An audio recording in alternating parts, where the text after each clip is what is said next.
ಗುಣವಿದೆ ಮಣ್ಣಲಿ ಸೊಬಗಿದೆ ನಾಡಲಿ ಶ್ರೀರಾಮನ ಕೃಪೆಯಲಿ ಮುಗ್ಧ ಜನರ ನಗುವಲಿ ಹುಟ್ಟಿದ ಒಂದು ಜೀವವೇ ನಮ್ಮ ರಾಮರಾಗಿ ಸಿರಿಧಾನ್ಯರಾಗಿ ನಮ್ಮ ರಾಮರಾಗಿ ಸಿರಿಧಾನ್ಯರಾಗಿ.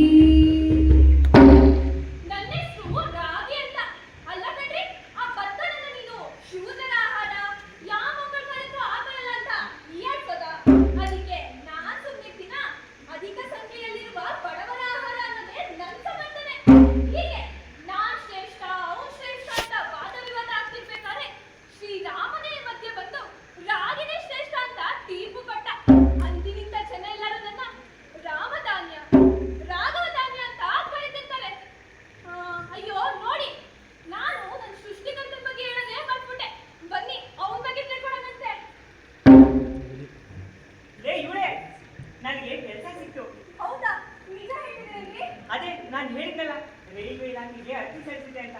ಅವರು ಕರೆ ಮಾಡಿದ್ರು, ನಾಳೆಯಿಂದಲೇ ಕೆಲಸಕ್ಕೆ ಸೇರ್ಬೇಕು ಅಂತ ಹೇಳಿದ್ದಾರೆ. ಎಂತ ಖುಷಿ ವಿಚಾರ. ಈ ಕೂಡಲೇ ಹೋಗಿ ಆ ತಾಯಿ ಚಾಮುಂಡೇಶ್ವರಿಗೆ ತುಪ್ಪತಿ ಪಹಚಣ ಬರ್ರಿ.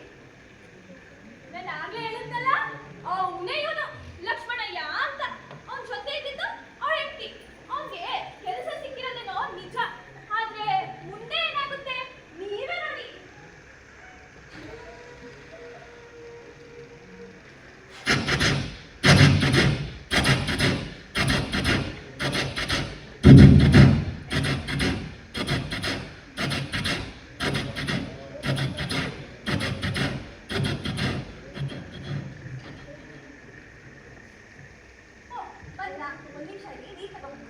ಅದು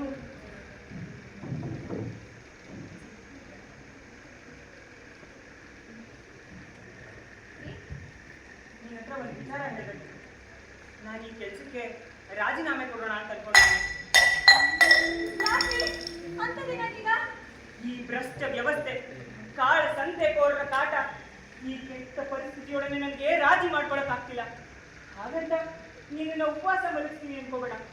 ಹೀಗೆ ಬೇರೆ ಕೆಲಸಕ್ಕೆ ಅರ್ಜಿ ಸಲ್ಲಿಸ್ತೀನಿ, ನನ್ನನ್ನು ಕ್ಷಮಿಸ್ಬಿಡು. ನಾನು ನಿಮ್ಮನ್ನ ಸಂಪೂರ್ಣವಾಗಿ ನಂಬಿದ್ದೀನಿ. ನಿಮ್ಗೆ ಏನ್ ಸರಿ ಅನ್ಸುತ್ತೋ ಅದನ್ನೇ ಮಾಡಿ.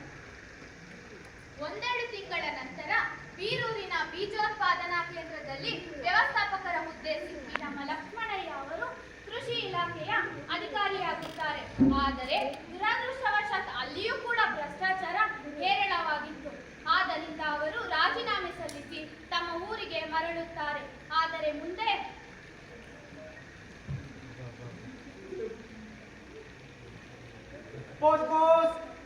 ಲಕ್ಷ್ಮಣಯ್ಯ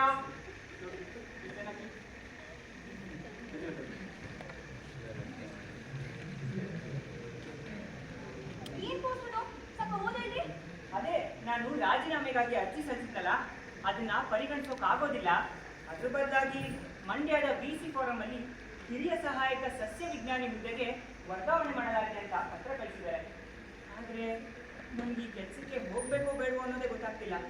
ಮೊದಲು 2 ಬಾರಿ ಆದಂತೆ ಅನುಭವ ಇಲ್ಲೂ ಕೂಡ. ಆದರೆ ನನ್ನ ಮಾತು ಸ್ವಲ್ಪ ಕೇಳಿ. ನನ್ಗೆ ಯಾಕೋ ಈ ಕೆಲಸ ನಿಮ್ಮ ಸ್ವಭಾವಕ್ಕೆ ಸರಿ ಹೋಗುತ್ತೆ ಅಂತ ಅನಿಸ್ತಾ ಇದೆ. ಹಳ್ಳಿಯಲ್ಲಿದ್ದು ಸಮಾಜ ಸೇವೆ ಮಾಡ್ಬೇಕಲ್ಲ ನಿಮ್ಗೆ ಒಳ್ಳೇದೆ. ಆದ್ರೆ ಅದು ತುಂಬಾ ದುಷ್ಟವಾದ ಕೆಲಸ ಕಂಡ್ರಿ. ಅದು ಅಲ್ಲದೆ ಮನೆ ಪರಿಸ್ಥಿತಿನೂ ಅಷ್ಟಾಗಿ ಸರಿ ಇಲ್ಲ. ಇದೆಲ್ಲ ಸರಿ ಹೋಗ್ಬೇಕು ಅಂತ ಅಂದ್ರೆ, ರೈತರಿಗೆ ಏನಾದ್ರು ನೆರವಾಗಬೇಕು ಅಂತ ಅಂದ್ರೆ ಈ ಕೆಲಸ ಮಾಡಲೇಬೇಕು. ಒಂದು ನಿಮಿಷ ಇರಿ, ಬ್ಯಾಗ್ ತಂದಿರ್ತೀನಿ. ഇരുള വിരുദ്ധ ಬೆಳಕಿನ ಯುದ್ಧ, ಕೊನೆಯಿಲ್ಲದ ಕಾದಾಟ, ತಡೆಯೇ ಇಲ್ಲದೆ ನಡೆಯಲೇಬೇಕು, ಸೋಲಿಲ್ಲದ ಹೋರಾಟ.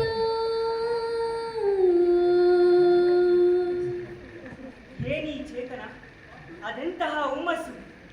ಯಾವುದೇ ಅಡೆತಡೆಗಳು ಬರಲಿ, ನಾನು ಅದನ್ನ ಎದುರಿಸ್ತಿರ್ತೀನಿ. ರೈತರ ಪರವಾಗಿ ಬೆನ್ನೆಲುಬಾಗಿ ನಿಲ್ತೀನಿ. ಇನ್ಮೇಲೆ ಇದೇ ನನ್ನ ಕರ್ಮಭೂಮಿ.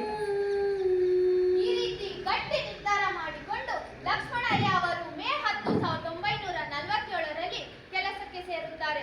ಇನ್ನು ಪುರಂದರದಾಸರ ಪ್ರೇರಣೆಯಾಗಿ ರಾಗಿಯಲ್ಲಿ ತಡೀರಿ, ನನ್ನ ಬಗ್ಗೆ ನಾನೇ ಹೇಳ್ತೀನಿ. ಅತಿ ಹೆಚ್ಚು ಕ್ಯಾಲ್ಸಿಯಂ ಹೊಂದಿರುವಂತಹ ನಾನು ಒಣನೆಲದಲ್ಲೂ ಸುಮಾರಾಗಿ ಬೆಳೀತೀನಿ.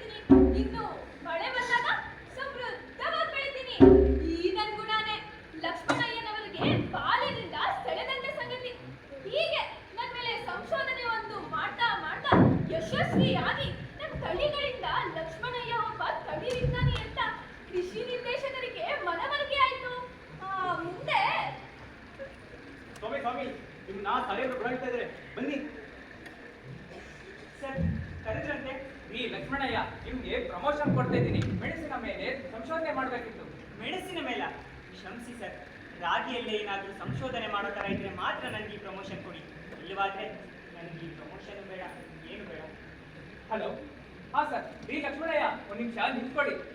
ನಿಮ್ಗೆ ಫೆಲೋಶಿಪ್ ಸಿಕ್ಕಿದೆ. ಇಂಗ್ಲೆಂಡ್ ಹೋಗಿ ನಿಮ್ಮ ಹೈಯರ್ ಎಜುಕೇಶನ್ ಮುಗಿಸ್ಕೊಳ್ಳಿ. ಅಟ್ಲೀಸ್ಟ್ ಇದನ್ನಾದ್ರೂ ಯುಟಿಲೈಸ್ ಮಾಡ್ಕೊಳ್ಳಿ. ಇಂಗ್ಲೆಂಡಲ್ಲಿ ರಾಗಿ ಬೆಳಿಬೋದಾ ಸರ್? ಅದು ಗೋಲ್ಡ್ ಕಂಟ್ರಿ. ಅಲ್ಲಿ ರಾಗಿ ಎಲ್ಲ ಯಾರು ಬೆಳೀತಾರೆ? ಹಾಗಾದ್ರೆ ನನ್ನನ್ನು ಕ್ಷಮಿಸಿ. ಯಾವ ದೇಶದಲ್ಲಿ ರಾಗಿ ಬೆಳೆಯಲು ಅಲ್ಲಿ ಹೋಗಿ ನಾನು ಸಂಶೋಧನೆ ಮಾಡುವಂಥದ್ದು ಏನೂ ಇಲ್ಲ. ನಾನೇನಾದರೂ ಅಲ್ಲೋದ್ರೆ ಇಲ್ಲಿ ನಾನು ಶುರು ಮಾಡುವಂಥ ಅದೆಷ್ಟೋ ಕೆಲಸಗಳೆಲ್ಲ ಅಲ್ಲದೆ ನಿಂತು ಹೋಗ್ಬಿಡುತ್ತೆ. ನನಗದು ಇಷ್ಟನೂ ಇಲ್ಲ. ನಾನು ಇಲ್ಲೇ ಇದ್ದು ರಾಗಿಯಲ್ಲಿ ಏನಾದರೂ ಸಂಶೋಧನೆ ಮಾಡ್ತೀನಿ. ರಾಗಿಯಲ್ಲಿ ಸಂಶೋಧನೆ ಮಾಡಿ ಅನೇಕ ಇಂಡಾಫ್ ತಳಿಗಳನ್ನು ಸೃಷ್ಟಿಸಿ ಪ್ರಶಸ್ತಿ ಪುರಸ್ಕಾರಗಳಿಗೆ ನಮ್ಮ ಲಕ್ಷ್ಮಣಯ್ಯ ಅವರು ಭಾಜನರಾಗುತ್ತಾರೆ. ಎಲ್ಲ ಚೆನ್ನಾಗೇ ಇತ್ತು, ಆದ್ರೆ ವಿಧಿ ಆಟ ಬೇರೆನೇ ಆಗಿತ್ತು. ತಳಿಗಳ ಮೇಲೆ ಇನ್ನೂ ಸಂಶೋಧನೆ ಮಾಡಬೇಕು ಅನ್ಕೊಂಡಿದ್ದ ಲಕ್ಷ್ಮಣಯ್ಯನವರಿಗೆ ಬಂದೊದಗಿತ್ತು ಅನಾರೋಗ್ಯ.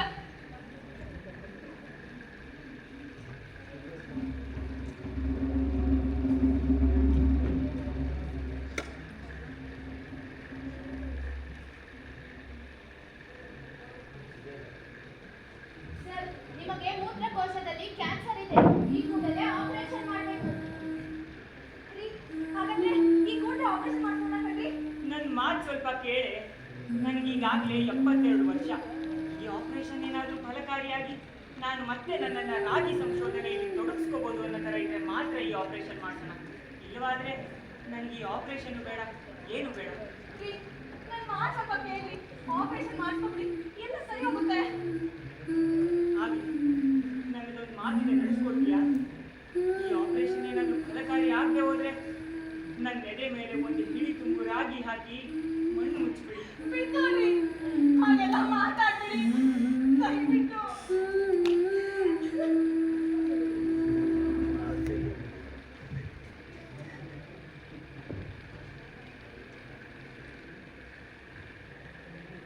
ಕ್ಷಮಿಸಿಮಾ, ನಮ್ಮಿಂದ ನಿಮ್ ಗಂಡನ ಉಳಿಸ್ಕೊಳಕ್ಕಾಗಲಿಲ್ಲ. ತಪ್ಪಿ ಹೋಯಿತಲ್ಲೇ ಚುಕ್ಕಿ ಬೆಳಕಿನ ಜಾಡು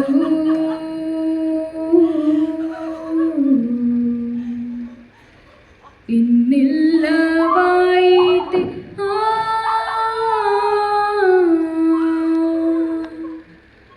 ಹಕ್ಕಿ ಹಾಡು ತಪ್ಪಿ ಹೋಯಿತಲ್ಲೇ ಚುಕ್ಕಿ ಬೆಳಕಿನ ಜಾಡು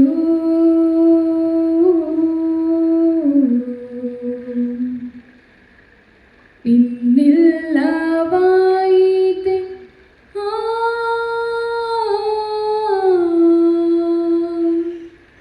ಹಕ್ಕಿ ಹಾಡು. ರಾಗಿ ಲಕ್ಷ್ಮಣಯ್ಯನವರು ಶಾರೀರಿಕವಾಗಿ ನಮ್ಮೊಡನೆ ಇಲ್ಲದಿರಬಹುದು, ನಿಜ. ಆದರೆ ಅವರ ಅಪೂರ್ವ ತಳಿಗಳ ಮೂಲಕ ಅಸಂಖ್ಯಾತ ಜನರ ಬಾಳನ್ನು ಬೆಳಗುತ್ತಿದ್ದಾರೆ. ಅವರು ಇಂದಿಗೂ ನಮ್ಮೆಲ್ಲರ ಋನ್ಮಾನಗಳಲ್ಲಿ ನೆಲೆಸಿದ್ದಾರೆ. ಧನ್ಯವಾದ.